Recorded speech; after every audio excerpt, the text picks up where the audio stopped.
Before I start the video, as a quick reminder, check out my links down below to help support the channel. I am now in partnership with Baron of Dice. They have some awesome TCG accessories like playmats, deck boxes, and dice. And if you want to level up your setup, it is the perfect way to do so. And if you want to support the channel directly and get some sweet perks, consider joining the Patreon. If you want to get early access to videos or even some deck help, Patreon is where it's at. And so without further ado, let's get back into the video. Hey, what's going on YouTube? This is Devin with Jurassic Magic, and in today's video, I wanted to highlight a new commander that is coming out from Edge of Eternities, and that's Ragost, Deft Gastronaut. This is a Lobster Citizen, and that's right, you heard me. I do like how Wizards is having fun with this type of set with the different type of creature types like Lobster Citizen. This is just humorous to me, and I think to a lot of other people, but this can make for a pretty cool commander. Let's read what it does for red and a white. It's legendary creature, Lobster Citizen with a 2/2 body. Artifacts you control are foods in addition to the other types and have pay 2, tap it, sacrifice this artifact. You gain 3 life. You could also pay 1, tap it, sacrifice a food. Ragost deals 3 damage to each opponent, and he has another ability at the beginning of each end step. If you gain life this turn, untap Ragost. So this actually makes for a pretty unique commander. I will say the downside of this, it doesn't have card draw or ramp for you. However, it does turn food into a food fight by sacrificing those food and throwing them at your opponents, dealing 3 damage to them. So that is pretty cool in that aspect. I do also like how the art represents what the commander is doing. He is making a bunch of food from artifacts and serving it up, and I guess if they don't like it, he could just sacrifice them and throw them at your opponents. I think this character definitely tells a story as far as the flavor goes and the card image goes. So this commander has a lot of things going for it. You're going into that artifact theme, you go into the life gain theme, and you're also dealing damage to your opponents. It kind of reminds me of Sunsong and Fire Speaker. Wait, that's not how it goes. It's Fire Song and Sunspeaker. However, it's going in its own unique way with sacrificing artifacts. So in today's video, I am going to be discussing the strategy behind this commander, what you want to do to achieve success in your own commander deck. First, I'm going to talk about the staples to really amplify the power of your deck. Then later on, I'm going to talk about the best artifacts. Then following that, I'm going to discuss some win cons. And so without further ado, let's get it started and build around this commander.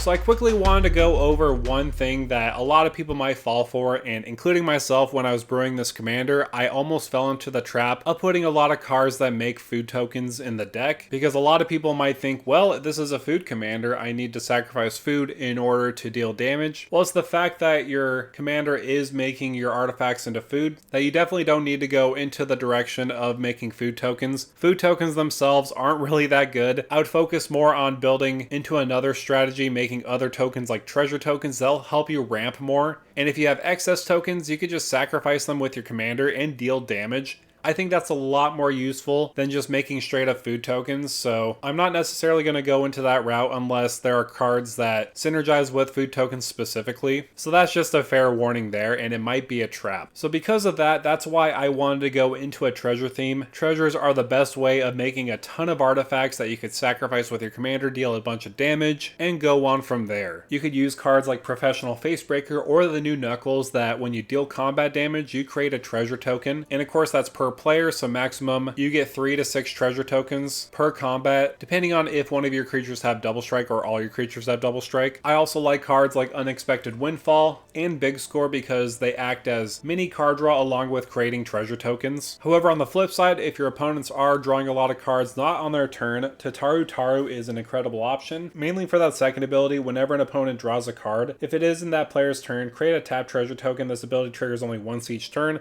So that is a little bit more limiting, but however, I think it's going to be useful and may get you more treasures on the battlefield than you realize. And there's many ways you could get additional treasure on the battlefield. You could use some token doublers like Anointed Procession, the new Elspeth, or even that new angel that is coming out of the set. You could also utilize something like Zorn. You make an additional treasure when you make treasure. So there's plenty of ways of getting more treasure on the battlefield, or any other tokens too, because white has plenty of token doublers. You could also use Mondrak Glory Dominus. Again, the list could go on, and that's why I do think that treasures are probably the best way of building around this commander, because you get the mana, but they also count as food on the battlefield with your commander. And that kind of reminds me of the situation in real life where a lot of people are putting gold on their food. It doesn't do anything to the food except make it more expensive. From what I've heard, it's kind of tasteless. You just put it on there for decoration. I don't know why I brought that up. It's just kind of what I was thinking about randomly with this lobster. He's essentially making gold into food. So I thought that was a little funny side bit. However, if you do want to move up in brackets and you want to go a little bit more degenerate, and if you want to annoy your opponents a little bit more, you could use Smothering Tithe. This is probably the best treasure generator in the game now.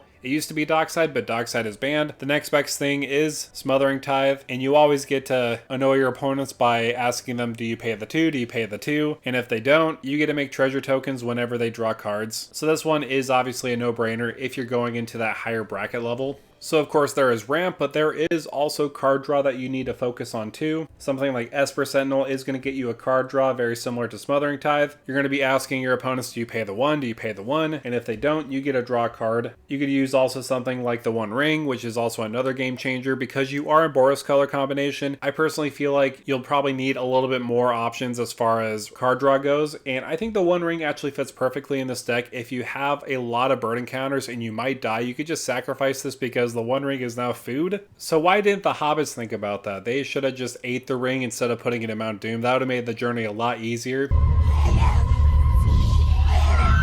All jokes aside, the One Ring is obviously a no-brainer in here, again, if you're going to that higher bracket level. You could also use some other card draw engines like Mangara the Diplomat and Trouble in Pairs. These both cost 4 mana and essentially kind of do the same thing, though Trouble in Pairs is definitely better because it's an enchantment on the battlefield and potentially will draw you more cards. Besides that point, that is the ramp and card draw. I'm going to talk more about treasure synergies later on, but now I wanted to shift my focus into the artifact theme because of course we want to put a lot of artifacts on the battlefield, not just treasures. I mean, we could definitely use treasures, but there's a lot of ways we could put more artifacts on the battlefield or even get value out of other artifacts. So first things first, stop what you're doing. If there's one card that you should put in this deck, it is Basilisk Collar. This is by far one of the best artifacts that you could put in this deck because equipped creature has Death Touch and Lifelink. Lifelink is the most important part about this factor. Really, any cards that gain Lifelink for your commander will help you tremendously because let's just say in an example, your commander doesn't have Lifelink. You will have to sacrifice a food to deal 3 damage to each opponent, but you'll want to make sure you untap with Ragost so that you can do it again. But in order to that, you have to gain life by sacrificing another food. You want to have a lot of food in your arsenal so that you can do that and not have to worry about it. If you do have an equipment like Basilisk Collar attached to Ragost, when you sacrifice that food, Ragost will deal 3 damage to each opponent and in turn, you will gain 9 life. So to me, it's a lot more mana efficient if you have some effects that gain you lifelink. So that way you don't have to worry about sacrificing food for lifelink. You could sacrifice them for damage. Other than that, I like some other artifacts like Mirror Retriever or Junk Diver. When they die, you return another artifact card from your graveyard to your hand. That is very useful in some situations where you want to get multiple uses out of a specific artifact. The same can be applied for Duretti since we're making a lot of treasure tokens. We sacrifice a treasure token to get another artifact from our graveyard to the battlefield. That is huge. Other artifacts I find interesting in this deck are ones that have dice triggers, something like Triplicate Titan or a Wormcoil Engine. They're all pretty good because when they die, they make 3/3s with certain abilities that either one had with Triplicate Titan. You make golems with Flying, Vigilance, or Trample. And with Wormcoil Engine, when it dies, you make 2 3/3 tokens with Death Touch or with Lifelink. And of course, if you have those token doublers, the more you can make, and they will become food that you could later sacrifice with your commander. So there is that. I also like Anim Pacal for one reason and one reason only. Whenever you attack with one or more non-gnome creatures, you put a +1/+1 counter on Anim Pacal. You create X 1/1 colorless gnome artifact creature tokens that are tapped and attacking, where X is the number of 1/1 counters on Anim Pacal, so the more you attack, the more gnomes you will put on the battlefield that are artifacts that you could sacrifice later with your commander. So this is extra useful in that way. But now I wanted to shift my focus and talk about some cards that'll help you win the game, and there are plenty. I wasn't going to mention these in the treasure section because these are more win cons, and these cards are Ancient Copper Dragon and Cavern Horde Dragon. Both of these cards are incredible in this type of deck. Both of them have a combat trigger depending on which one you have. Ancient Copper Dragon, you roll a d20, and based off of what you roll is how much you get in treasure tokens. And with Cavern Horde Dragon, when you deal combat damage to a player, you get an amount of artifacts depending on how much artifacts that player controls. So I personally think Ancient Copper is a little bit better, but still, Cavern Horde Dragon could potentially cost 2 mana and it can swing in right away, so both of them have their uses. Another win con you could utilize in this type of deck is Reckless Fireweaver. Since you're making a bunch of treasure tokens, you might as well have each of them when they enter the battlefield deal 1 damage damage to each opponent. So if you swing in with that Ancient Copper Dragon and you hit 20, well, that's 20 damage to each opponent. That is huge. But also, why not just double the damage or even triple the damage of all creatures you have, including your commander? Instead of dealing 3 damage to your opponents, why not deal 6 damage with like Twin Flame Tyrant or even Gratuitous Violence? And if you want to step it up even further, why not triple the damage with something like City on Fire or Fiery Emancipation? Instead of dealing 3 damage, you'll deal 9 damage, and of course, the more damage doublers and triplers you have on the battlefield, the more damage you're going to swing around, and if you have something that grants your commander lifelink, you gain that much life too. So this overall seems like a very fun commander to brew around. Of course, I barely just scratched the surface of this. There's probably a lot of combos that I'm missing, but I would like to hear your thoughts down below in the comments. What do you think of this commander? Do you plan on building it yourself? How would you build around it? Of course, I went with more of a treasure strategy because I feel like treasures are the easiest way to get a ton of artifacts on the battlefield, so that way you could deal a lot more damage to your opponents. But again, I would love to hear your thoughts down below. Also, if you can, make sure to like, share, and subscribe to the channel. And with that out of the way, thank you for stomping by.